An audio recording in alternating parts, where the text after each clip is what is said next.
And I'm back with another plushie commission, and this one's gonna be a little different, because this doll will be of a real person's cosplay. The lovely Wonder Ann on Instagram asked me for a doll of her cosplay of American Mcgee's Alice, from Madness Returns specifically. And I was happy to oblige.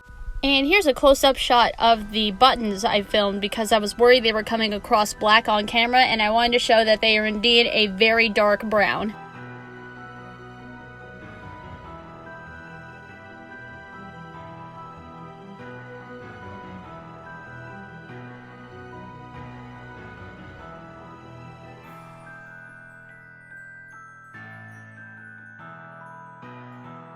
Now let's get started with the shoes.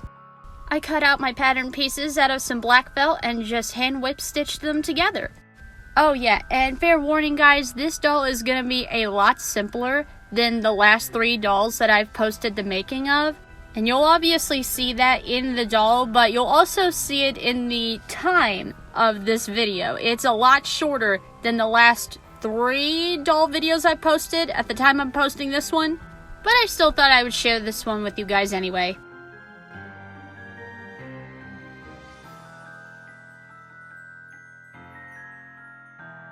After turning this one inside out, I repeated the process to make the second shoe and then cut 1, 2, 3, 4, 5... No wait, just 4. 4 straps for her bootstraps. Listen, it's been a minute since I made this doll. I forgot, okay? But I assure you I can count. I just can't do very good math. But anyway, I did some top stitching on all of the straps with black thread. And in hindsight, I feel like I probably should have done it with white instead so that you could actually see it. But, oh well.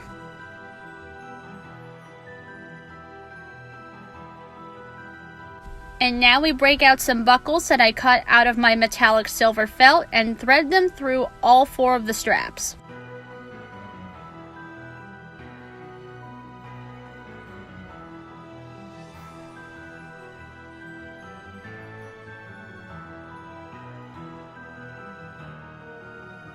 Then, in order to buy the hot glue gun some time to warm up, I went on ahead and added the boots and the pants to the legs. And now to hot glue the straps onto the boots, which I did in sections, because I didn't want to run the risk of doing the whole line of glue and it being diagonal in some way or crooked, because I didn't want the straps to go on the boots crooked. When you're doing lines of hot glue like this, it's always better to do it in sections, so it's straighter-ish. And now that the shoes are done, I assembled the base of the pants and attached the legs off camera because it's really not that interesting. And with that, now we can start on the dress. Starting with the top, I drafted my pattern and cut it out of this lovely blue felt. Quick question for the comments, would you guys consider this royal blue or midnight blue? I think it's midnight, but I'm not entirely sure. Or is it peacock blue? Certain colors or certain shades of certain colors look so similar to me that I get their names mixed up all the time. Like teal and turquoise? Always. But anyway, let's do the skirt. I cut some more pieces out of the blue felt, and some scallop strips of white felt to sew at the bottom of each panel.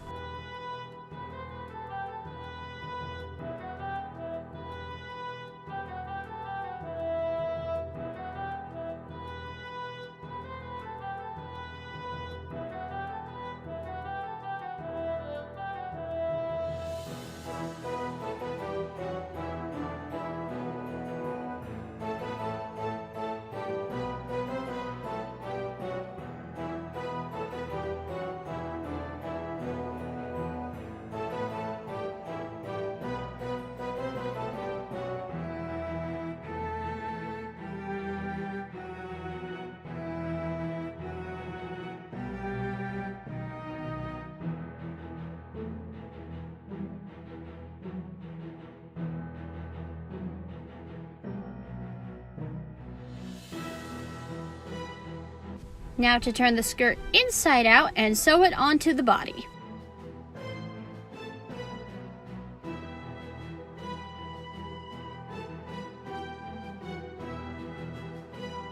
And ta-da! Now the dress isn't all the way done, but I still think it looks really cute this way. I mean, just look at it. However, we only have one more part of the dress to go, and that is the sleeves. I cut out 2 long rectangles of the same blue felt and whip stitched them together off camera, so to save you from the repetitive whip stitching montages. But in order to get the puff, and in order for me to actually get the sleeves onto the arms, I sewed the top parts of the sleeves onto the arms, and I then base stitched around the bottom edges and pulled really tight and pushed the sleeve upwards towards the top of the arm to create the puff. And I also stitched it at the underside of the arm for extra security so that the sleeve didn't go anywhere or travel down the arm so it didn't lose its puff.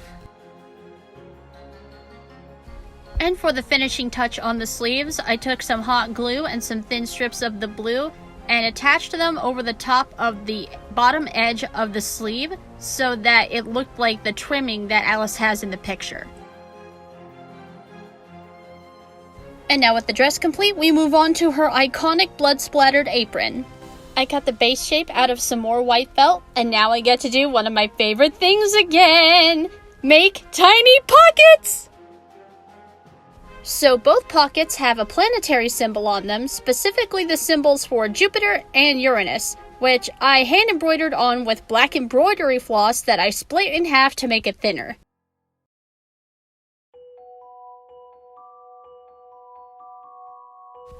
So while I'm at this part, I've never played either of the American Mcgee Alice games, but I've been wanting to for a while. However, these 2 games are notorious for being completely inaccessible nowadays if you didn't get them when they came out. Unless you guys happen to know where I can find it, any leads are appreciated.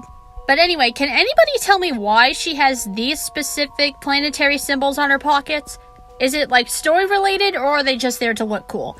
And if it's story related, just tell me that. I don't want to get spoiled in the event that I actually am able to play the games at some point.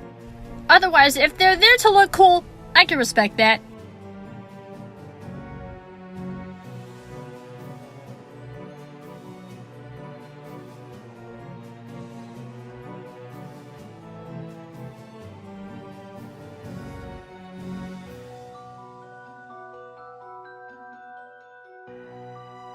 And here's the first pocket all done. Now, I did do the other pocket off camera to save you guys from repetitive embroidery footage, but now you can see me hand sew the pockets onto the apron, which is also one of my favorite parts because they're just so cute, and the stitching makes them look even cuter. I can't explain it.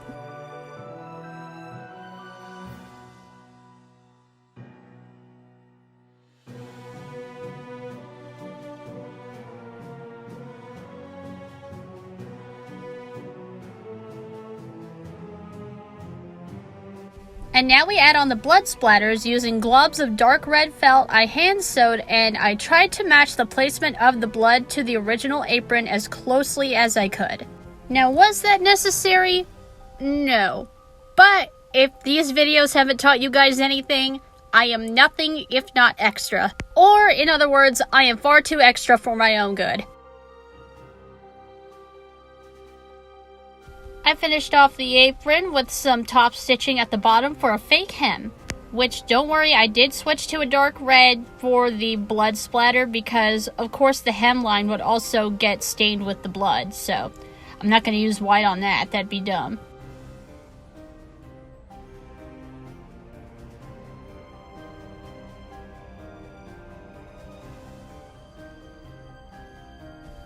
And with the main part of the apron attached to the body, now we can add the finishing touches, such as the waist tie, which I hot glued on off camera to save us some time because it's really not that interesting, and the real interesting part is making this giant bow for the back, which I made out of a very large square of white felt that I folded together and sewed down and cut out a long white strip, hot glued it to the front, and wrapped it around to create the center of the bow. I don't know what you call the center of a bow, but it's the center of the bow to me. And before I attached the bow to the back, I also added the little tails of the bow as well.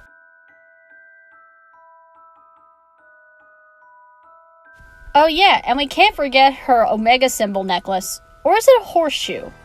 Both? Anyways, finally, let's start on the hair.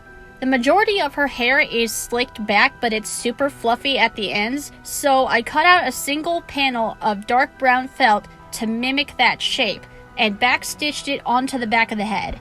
I'm telling you guys, one of these days I will find a good angle to film that sewing, but today's not that day, I'm sorry. And now it's time for the final reveal.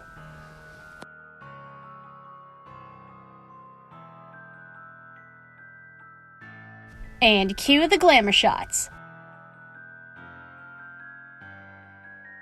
I'm really happy with how this one came out, and even though it's a very simple doll, that doesn't mean I can skimp on the details, which I never do, of course. So I hope you guys enjoyed this little trip through Wonderland with me, and with that, I'll see you guys later.